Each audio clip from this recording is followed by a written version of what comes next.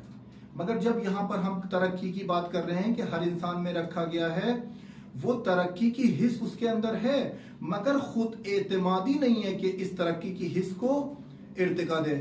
یعنی خود اعتمادی پہلے مرحلے میں آئے گی، پھر انسان ترقی کرے گا. جب تک خود اعتمادی نہیں آئے گی تو ترقی آ ہی نہیں سکتی. یعنی وہی جمود کا شکار رہے گا. انسان کو ترقی کرنا ہے. آپ لوگ اس بات پر عزیزان ایمان لے آئیں کہ ترقی کرنا، ارتقاء کی منزلوں کو پہنچنا کمال کا مہم ترین انگیزہ ہے. یعنی کمال اس سے ظاہر ہوتا ہے انسان جب ترقی کرتا ہے. یہاں پر یہ جو ہم نے مثال دی کہ ایک سادہ کاریگر ہے، ایک سیلز مین ہے یا ایک باورچی ہے، یہاں پر ترقی کیسے کرے؟ پہلے خود اعتمادی آئے گی اس کے اندر، اور پھر یہ اپنے نفس کو جھنجھوڑے گا اور کہے گا کہ مجھے اس سادہ کاریگری یا اس سیلز مین سے اوپر والے رتبے میں جانا ہے. یعنی یہی ترقی مثال کے طور پہ کہ سیلز مین ہو، پھر اس کے اوپر جائے وہ سپروائزر بنے، سپروائزر بننے کے بعد اسسٹنٹ مینیجر بنے، اسسٹنٹ مینیجر کے بعد مینیجر بنے، اس کے بعد اسٹور مینیجر بنے، اس کے بعد ایریا مینیجر بنے، اور پھر اس کے بعد مراحل ہیں. مثال کے طور پہ ہم کہہ رہے ہیں ہر کام میں ایسا ہی ہے. تعلیمی اعتبار میں بھی ترقی ایسے ہی ہے. انسان اگر کلاس 1 میں جاتا ہے تو پھر اس کے بعد ترقی کرتا ہے نا، ایجوکیشن میں، تحصیلی مراحل میں ترقی کر کے پہنچتا ہے نا. اگر کوئی انسان کہے کہ میرا سارا دار و مدار اس پر ہے کہ میں میٹرک کروں یا انٹر کروں یا بی کام کر کے جاب کروں، تو اس انسان کی ترقی کا راستہ، ایجوکیشنل ترقی کا راستہ رک گیا ہے.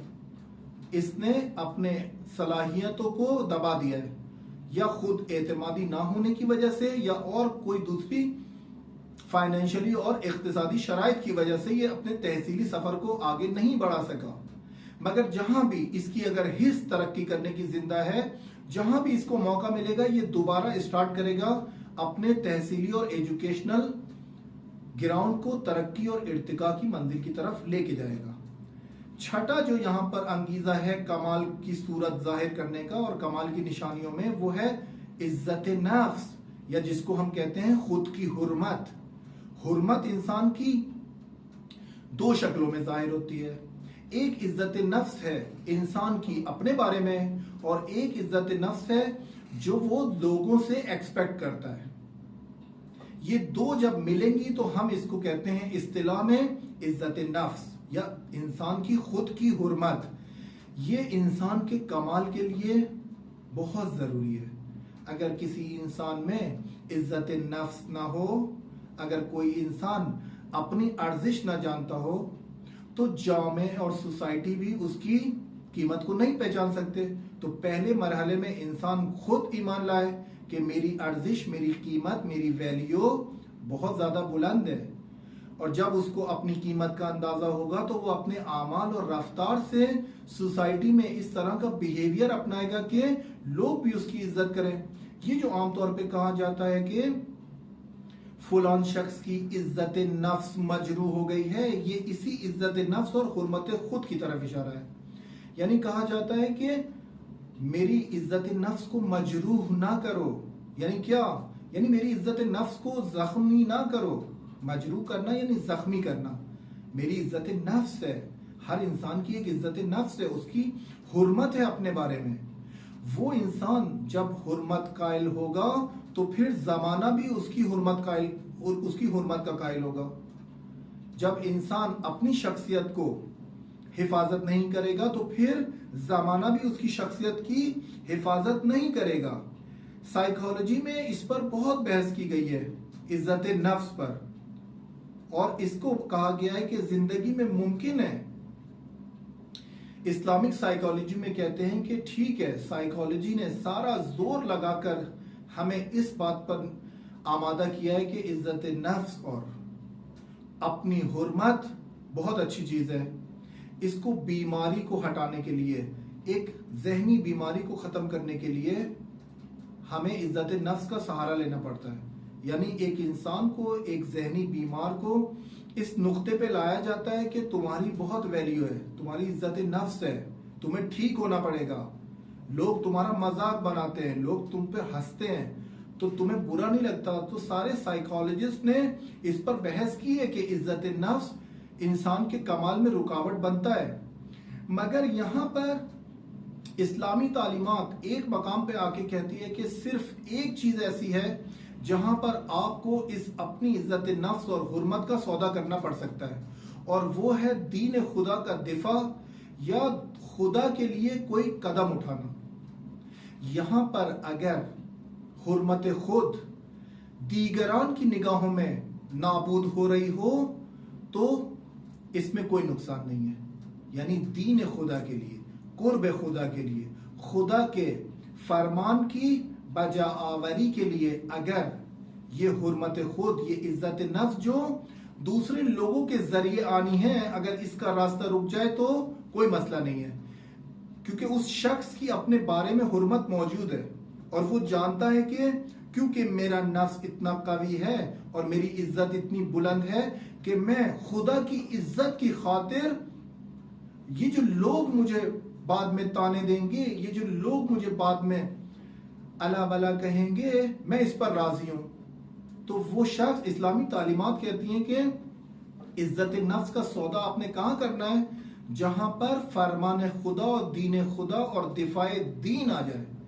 وہاں پر آپ یہ نہیں دیکھیں گے کہ اگر میں نے یہ کام انجام دیا، اگر میں نے فلان کام انجام دیا تو لوگ کیا کہیں گے. یہاں پر اسلام آ کے کہتا ہے کہ آپ نے کہنا ہے کہ میں یہ کام انجام دوں گا اور اگر نہیں دیا تو خدا کیا کہے گا.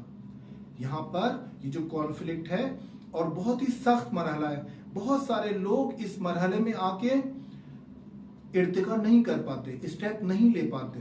کیوں؟ کیونکہ لوگوں کا ڈر اور خدا سے ملاقات، خدا سے محبت، خدا کا عشق اور وہ جو لذت حاصل کرنا ہے خدا کے احکام کی بجا آوری کے ذریعے، یہ یہاں پر کانفلکٹ کا شکار ہو جاتے ہیں. یہ کہتے ہیں کہ یا خدا یا اجتماع یا سماج. تو اسلامی تعلیمات آ کے بتاتی ہے کہ آپ کو خدا کے احکام کو بجا لانا ہے، لوگوں کے احکام کو بجا نہیں لانا ہے. بہت سارے لوگوں کو ناراض کیے بغیر آپ خدا کی رضامندی حاصل نہیں کر سکتے. اس جملے کو اپنے دماغ میں بٹھا لیں. یعنی خدا کی رضا جب تک حاصل نہیں ہو سکتی جب تک آپ بہت سارے لوگوں کو ناراض نہ کر لیں. یعنی یہ لوگ جو ناراض ہو رہے ہیں یہ کون ہیں؟ جو آپ کو دائرے دین اور دائرے احکام اور فرمان خدا سے ہٹا رہے تھے. یہ ناراض ہو جائیں، بہتر ہے. آپ کا خدا آپ سے راضی رہنا چاہیے. تو یہاں پر عزت نفس میں ہم نے بتایا کہ انسان کی اپنے بارے میں عزت نفس موجود رہے، مگر جہاں پر دین اور خدا اور احکام خدا آ جائے وہاں پر یہ لوگ جو عزت دیا کرتے ہیں اس کا چیپٹر بند کرتے ہیں. تو عزت نفس کے دو پیرا ہے، انسان کی اپنے بارے میں اور پھر وہ عزت جو لوگ اسے دیتے ہیں. آخری میں ہے قدرت. ساتواں انگیزہ جو انسان کی کمال کو ظاہر کرتا ہے وہ ہے قدرت. قدرت بچپن میں جو بچہ فطری طور پر، آپ نے دیکھا بچوں کو کہ فطری طور پر وہ قدرت کا مظاہرہ کرتے ہیں، فطری طور پر وہ چیزوں کو اپنی گرفت میں لیتے ہیں اور اپنے ہاتھ میں لے کر دباتے ہیں اور پریشر کے ساتھ وہ جو فطرتی ان کے اندر قدرت ہے وہ اس کو یوز کر رہے ہیں. ان کا اس قدرت کو یوز کرنے کا اس کو کوئی فائدہ نہیں ہے. یہ ہاتھ پیر مارنا، بچوں کا ایک جنبش اور ایک لرزش کی صورت میں آنا اور پھر کسی کے ہاتھ کو پکڑ کے اس کو پھر قدرت کا مظاہرہ کرتے ہیں، دباتے ہیں، اس کو فشار دیتے ہیں پریشر کے ساتھ. یہ جو بچپن میں فطری طور پر رکھا گیا ہے یہی مرور زمان کے ساتھ وقتاً فوقتاً انسان کے اندر قائم ہوتی ہے اور وہ قدرت کا مظاہرہ کرتا ہے. یہی قدرت اگر اچھی طرح یوز کی جائے تو بہت سارے انسانوں کو فائدہ دیتی ہے. مثال کے طور پہ دو قدرت کے نمونے ہم بیان کرتے ہیں کہ ایک ہے منفی اور ایک ہے مثبت. جب انسان کے اندر قدرت آتی ہے تو اس کے اندر ایک کمال کی نفس کی کیفیت ہے کہ اس کو کمال پہ پہنچنا ہے، اور کمال کے ہم نے بتایا کہ سیکنڈری انگیزوں میں یہ قدرت ہے، وہ قدرت کو استعمال کر کے کمال تک پہنچے گا، یعنی منفی طور پہ قدرت کو استعمال کر کے وہ دوسروں کو اپنا غلام بنا سکتا ہے۔ منفی طور پہ ہم بتا رہے ہیں کہ قدرت کو انسان کے اندر یہ استعداد ہے کہ وہ اس قدرت کو استعمال کر کے کمال کی منزل پہ پہنچے، اور اس کمال کی منزل پر پہنچ کے دوسرے لوگوں کو اپنا غلام بنا لے، ان پر فرمان جاری کرے۔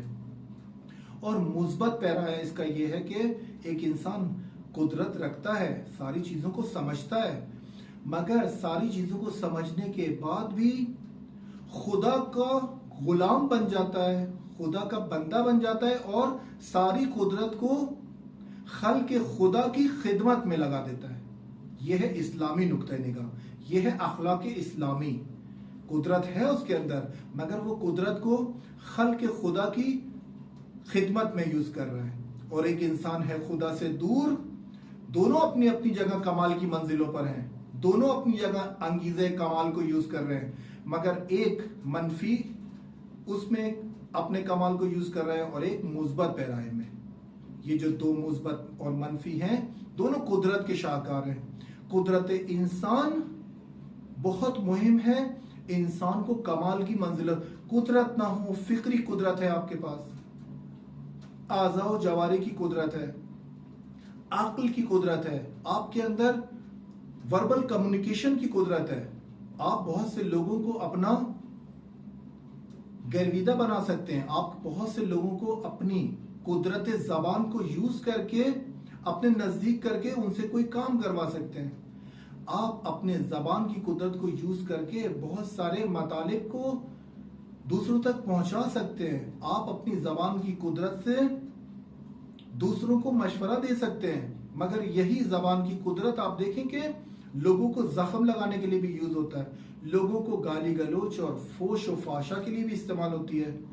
قدرت منفی ہے اور قدرت مثبت، دونوں اپنے اپنے کمال کو پہنچتی ہیں، چاہے منفی ہو چاہے مثبت۔ تو یہاں پر ہم ایک دفعہ اس لسٹ کو ڈسکس کر لیتے کہ یہ بہت مہم لسٹ ہے، انگیزے کمال کے فرعیات یا انگیزے کمال جن چیزوں کے ذریعے ظاہر ہوتا ہے اور انسان کے اندر قابل مشاہدہ ہے، اس کی رفتار میں قابل مشاہدہ ہے۔ کہ پہلا تجسس ہم نے ڈسکس کیا، سچائی کی تلاش کو ہم نے دیکھا، اس کے بعد استقلال اور خود مختاری، خود اعتمادی کی کیفیت، پھر ترقی ہے انسان کی ارتقاء کی جانب، اس کے بعد حرمت خود یا عزت نفس، اور آخری میں قدرت۔ یہ 7 نشانیوں کے ذریعے ہم دیکھتے ہیں کہ انسان اس کے اندر کمال انسانی ہے یا نہیں۔